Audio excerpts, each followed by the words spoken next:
the thing that we need to actually use for the recap. So you're going to get the file anyway.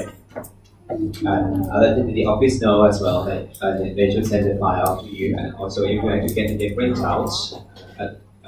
You should get it from the office as well. So this is the last bit.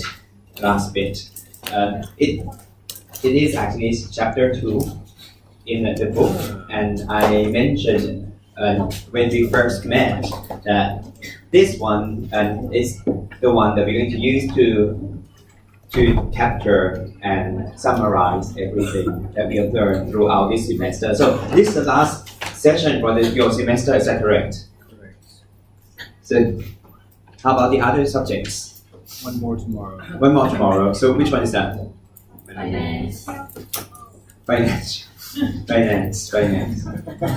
ไม่รู้คืออะไรไม่รู้ I don't want to know anymore. So, but accounting done. Exam next week. Yeah. I can see. I just noticed the good point of having this kind of system. So it's eight sessions and 8 sessions. So in general, you have altogether 15 sessions per semester. But for the new system, you got one more session for free to learn. So good enough. It doesn't quite work like that because the professors, instead of splitting it up into 2 sections of 16, Okay. they condense 15 weeks into 8 weeks. All right. So, yeah, Oh, that's the case. that's the case. But for me, it's fine. For Because you, it's fine, yeah. For me, it's fine. It's just the same system. So I got one more week left. I don't know what to talk about. It's just fine. I can talk for 3 hours without stopping anyway.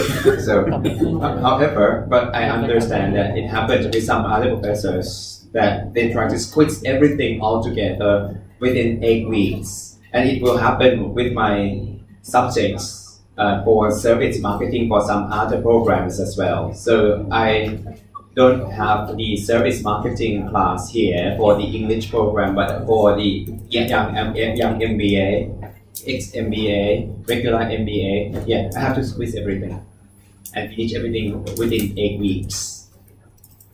Right? Yeah. So you learn a lot. That's a good point. So the bright side. Yeah. And after one semester, what's the proportion of survival?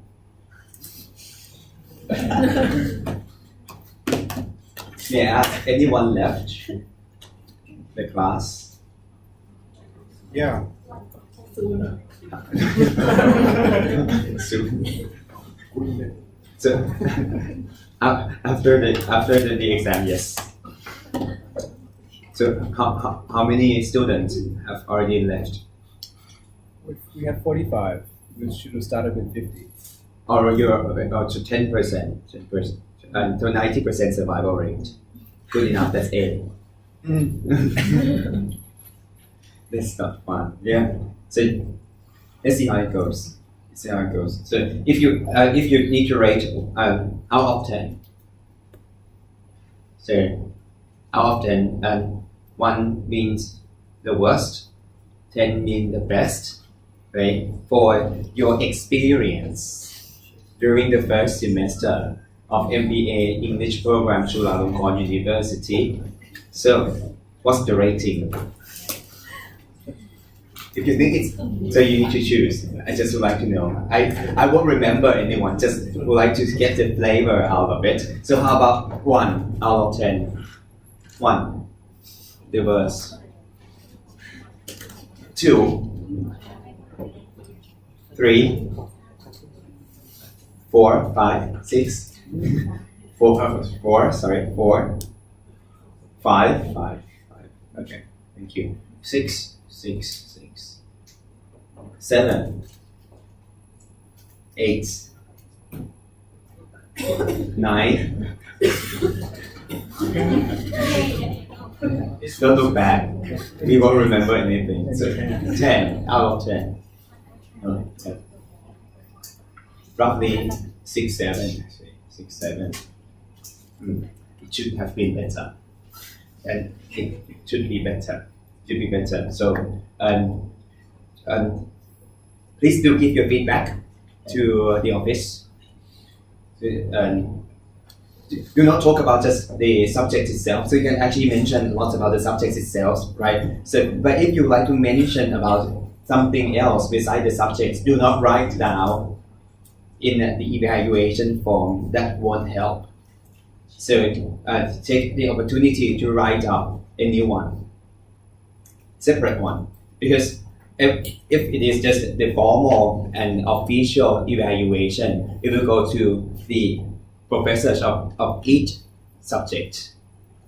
But if it is something for the office themselves, do write down the separate one. If not, the professor cannot help. The professor will be responsible solely for the subject. Right? That's the thing, just to let you know. To make it better for you, because it's the first semester of yours, and you can have more and more semesters to come. Right? So that's the thing. Anything that I should talk about from today? The last session of all of us.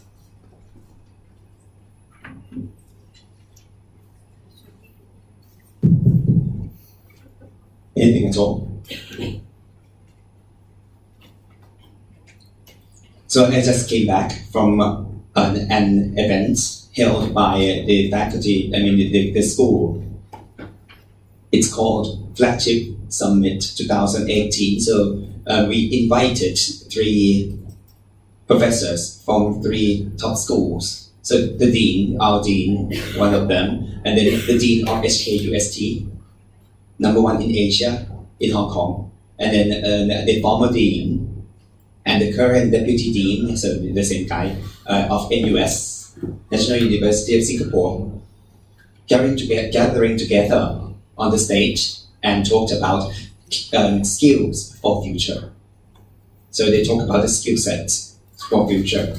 Very interesting. So what I remember from the discussion, first thing first, 85% of the career, 85% of the jobs and careers in 2030 have not yet existed. So you don't really know about them yet. For example, we talk about data scientists these days. In the future, it can be data artist. And no one knows about what does it mean by data artist yet. Things will be changed. Things will change a lot. Right? In 2030, 85% of the jobs there, right, and might not actually exist today.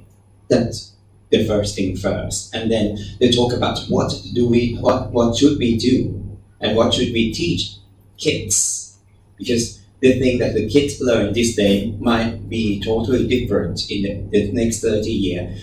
What they've learned today might not be relevant in the next 30 years at all. So what should we do?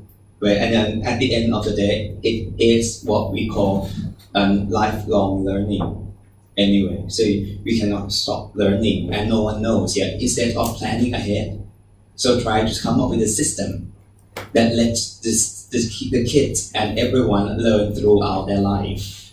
So that's the way of thinking. So no one knows about the skill set yet, but we know exactly that we can actually develop the system that let people to come back to the school sometimes, but in the future to learn, or sometimes you don't have to come back to the school, especially in the future, no need to come to the school.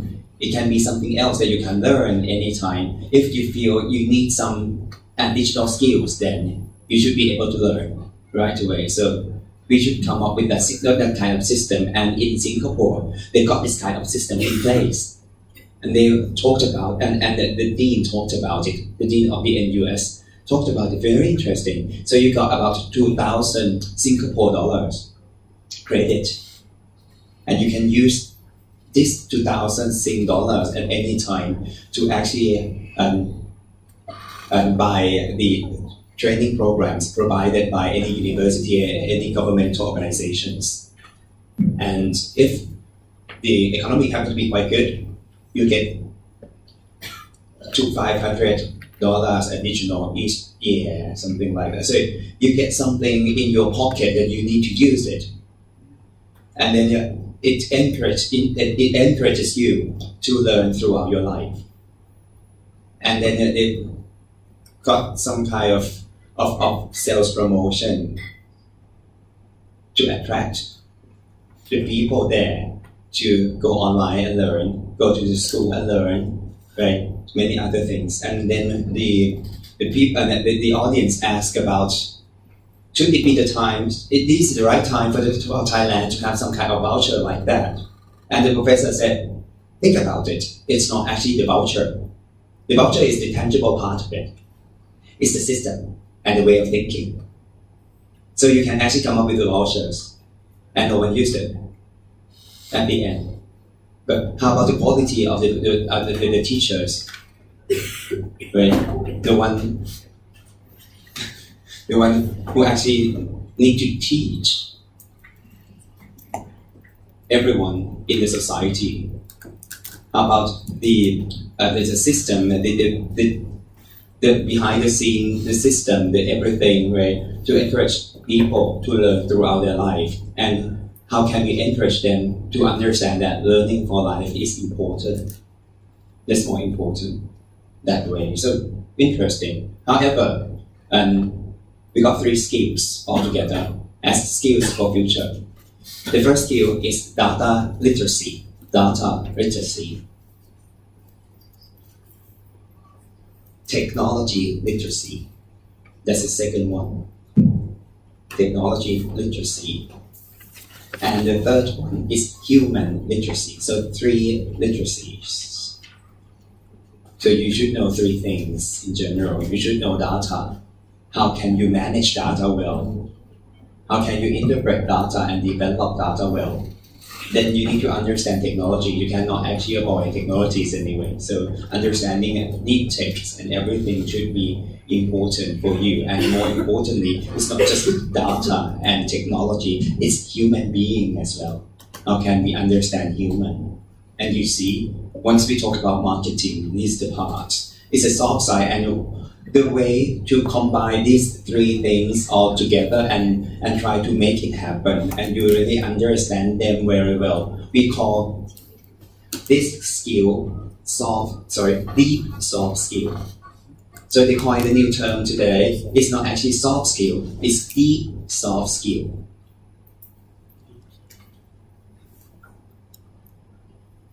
So that's what you need for the future. Skills of the future.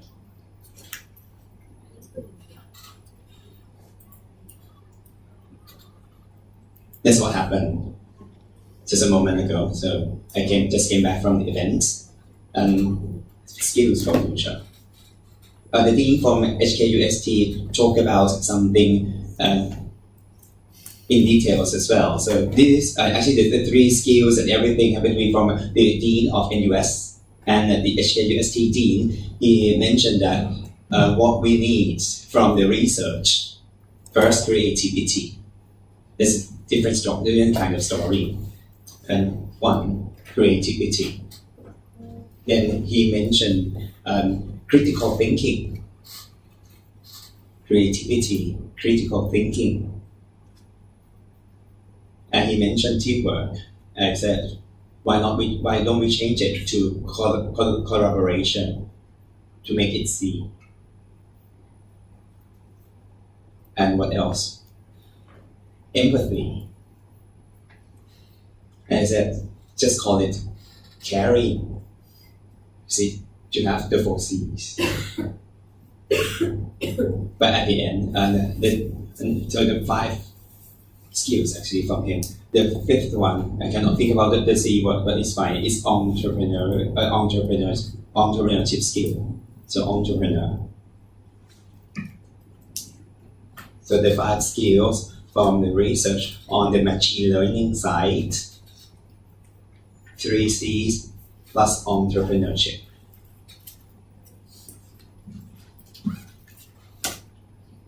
What does it mean? It means soft skills will play a vital role in the society. Right? So you see the linkages between the two professors now. So we can talk about computer skill, we can talk about science, we can talk about mathematics, right? And that's what happened in the past. And some of the parents might actually teach their kids to go for science, math. And if the kids would like to go for something on the soft side skill, the parents might not allow them to do so, but that's the skills in the past. So we need to teach them to understand skills in the future, and it is critical. So that's the point. In terms of math, the program will help you a lot. Right? The mathematics skill will not be as important as it has been. So the way of thinking should be totally different. It's not just the kids, it's the parents as well, it's the teachers and educators. So it's important and it's critical. Right? That's what I learned today. So just to let you know what happened there.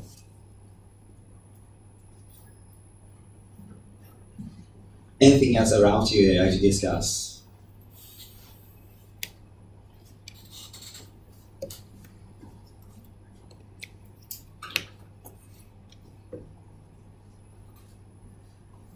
Please. Comment on the Dolce & Gabbana. Sorry? Dolce & Gabbana. Right. We haven't talked about Dolce & Gabbana yet. All right. So what happened with D&G? Racist. So using chopsticks. Using chopsticks is fine, right? But it's the fact that they use chopsticks for pizza, they use chopsticks for spaghetti. What happened next after that? So Chinese people hate it, and then said this is racist. And one of the owners of Dolce & Gabbana said, this is not. This is normal thing. So it's fine. So you think about it, and it's fine. So it's culture, and it's fine with actually D&G, and that's fine. And we understand that part. It's fine. So the D&G doesn't intend to actually go for something like that, the negative part.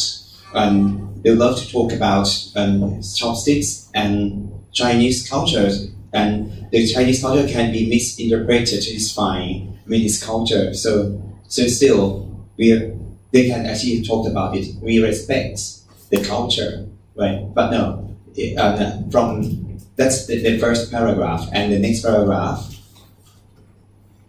the owner said,